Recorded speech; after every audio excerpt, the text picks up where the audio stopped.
आज डाउटनेट आप डाउनलोड करें। डाउटनेट पर अपने सभी गणित, रसायन विज्ञान, भौतिक विज्ञान और जीव विज्ञान के डाउट्स का करो सफाया। बस प्रश्न की फोटो खींचो, एक ही प्रश्न को क्रॉप करो और तुरंत वीडियो सोल्यूशन पाओ। अभी डाउनलोड करें। हेलो फ्रेंड्स, हमारा क्वेश्चन है कि यदि ई एफ जी एच क्रमशः समांतर चतुर्भुज ए बी सी डी के भुजाओं के मध्य बिंदु हैं तो दर्शाइए ई एफ जी बराबर है किसके 1/2 area of A B C. यानी पहले हम बना लेते हैं एक समांतर चतुर्भुज। ठीक है, तो समांतर चतुर्भुज बनाते हैं तो ये हो गया हमारे पास एक समांतर चतुर्भुज। ठीक है, ये समांतर चतुर्भुज हो गया। इसको ए मान लिया, इसको बी मान लिया, इसको सी मान लिया और इसको डी मान लिया। इसके क्रमशः बिंदु हैं, एक ई मान लिया, एक एफ और एक जी और एक एच। ठीक है, ये एफ जी एच, इन दोनों तीनों को हमने मिला, चारों बिंदुओं को हम आपस में मिला देते हैं। एक ये बन जाएगा हमारे पास और एक ये बन जाएगा हमारे पास। ठीक है, और एक बन जाएगा हमारे पास ऐसे करके, ये बन जाएगा। ठीक है, और एक बन जाएगा हमारे पास ये हमारे पास एक चतुर्भुज बन गया हमारे पास ई एफ जी एच। ठीक है, ये वाला चतुर्भुज मैंने इसको डॉट डॉट करके इसको इन दोनों को आपस में मिला दिया। ठीक है, अब हम इसको समीकरण को हम हल करते हैं। हम सिद्ध करना है ई एफ जी का क्षेत्रफल है वो area of A B C D के क्षेत्रफल के बराबर है। ठीक है, तो आपको ये पता होगा कि जो ए बी ए डी बराबर है किसके, बी सी के। क्यों है, क्योंकि जो हमारे पास ए डी समांतर है किसके, बी सी के। ठीक है, तो ए डी समांतर बी सी के है। आपको ये भी पता होगा कि जो समांतर चतुर्भुज की जो आमने सामने की भुजाएं होती हैं वो बराबर होती है। समांतर चतुर्भुज की आमने सामने की भुजाएं बराबर होती हैं। आमने सामने की भुजाएं, सामने की भुजाएं क्या होती हैं, बराबर होती हैं। तो बराबर होती है, इसका मतलब हो गया हमारे पास जो ए बी है वो बराबर हो जाएगा हमारे पास किसके, सी डी के। ठीक है, अच्छी बात है, ए बी बराबर सी डी के हो जाएगा। तो अब हम इसमें क्या करते हैं, जो हमारे पास ए बी बराबर सी डी के हो गया, तो अब हम यहाँ पे देखते हैं कि जो हमारे पास ये वाला बिंदु है एफ, वो ए डी का मध्य बिंदु है। एफ बिंदु है वो ए डी का मध्य बिंदु है। तो ए डी का मध्य बिंदु है तो ये दो समान बराबर भागों में बांटेगा। तो हमारे पास जो डी एफ हो जाएगा वो हो जाएगा हमारे 1/2 ए डी। इसी प्रकार अगर हम देखें तो जो हमारे पास बिंदु ई है, बिंदु ई वो किसका है, डीसी का मध्य बिंदु है, डीसी का मध्य बिंदु।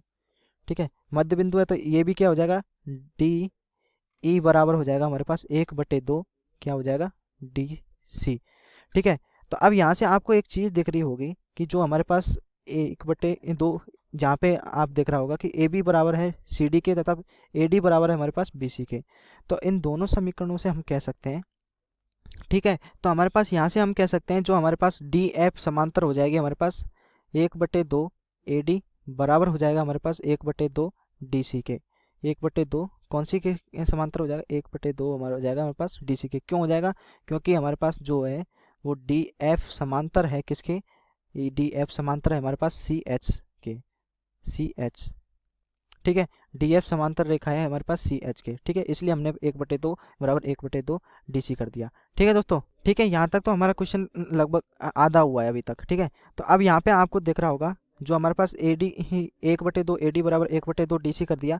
तो आपको ये भी पता होगा, यहाँ पे ये भी पता चल गया होगा जो डी एफ है वो बराबर हो जाएगा सी एच के, क्योंकि डी एफ बराबर हो जाएगा, ये जो डी एफ है रेखा वो बराबर हो जाएगी सी एच के। क्योंकि जो डी एफ है वो हमारे पास समांतर है सी एच के, इसलिए उसकी जो वो हमारी भुजाएं होंगी वो भी क्या होंगी, बराबर होंगी, भुजाएं भी बराबर होंगी। ठीक है, क्योंकि जो हमारे पास डी एफ है वो एफ और एच क्या है, उसके मध्य बिंदु है, इसलिए हमारे पास।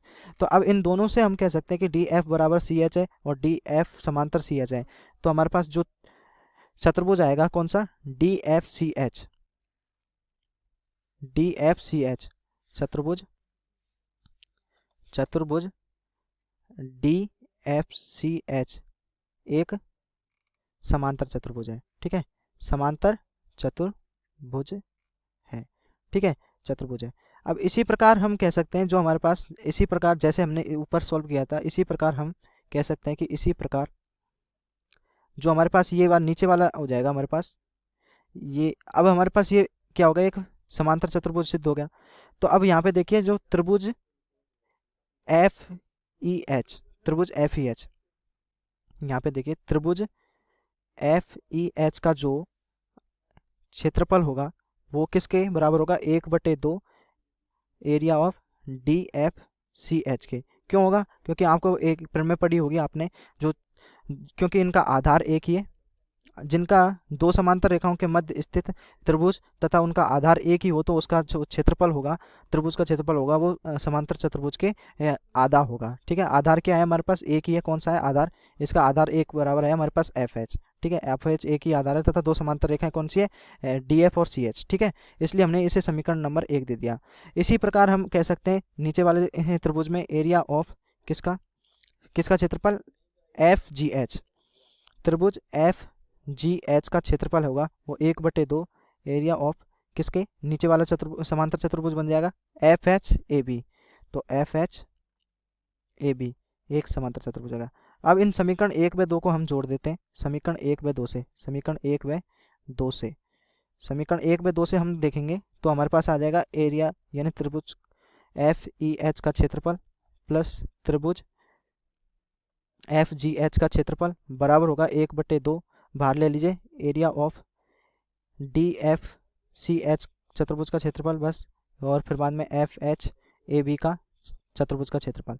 अब देखिए FEH तथा और FGH का क्षेत्रफल किसके क्या आ रहा है हमारे पास, इन दोनों को मिला के, इन दोनों त्रिभुजों को मिला के बन रहा है हमारे पास एक चतुर्भुज FEHG। तो EFGH लिख सकते हैं हमें, दोनों को हो गया हमारे पास एरिया ऑफ EFGH का क्षेत्रफल बराबर 1/2। अब इन दोनों चतुर्भुज का दोनों चतुर्भुज के देखिए, इस वाले चतुर्भुज का, ऊपर वाले चतुर्भुज का और नीचे वाले चतुर्भुज को मिला के हमारे बन रहा है ABCD। तो हमारे पास क्या आ गया, 1/2 एरिया ऑफ ABCD। बस हमें यही सिद्ध करना था, ये हमें सिद्ध हो गया, बस यही हमें सिद्ध करना था। आपको पहले क्या करना है, इन दोनों इस वाले त्रिभुज को का एक ही आधार ये है, तो इन दोनों को सिद्ध कर दिए कि ये समांतर और ये समांतर है, तो इसलिए इस तरीके से करना है क्वेश्चन को। ठीक है दोस्तों, थैंक यू। कक्षा 6ठी से 12वीं से लेकर नीट, IIT, JEE वो एडवांस के लेवल तक 1 करोड़ से ज्यादा छात्रों का भरोसा।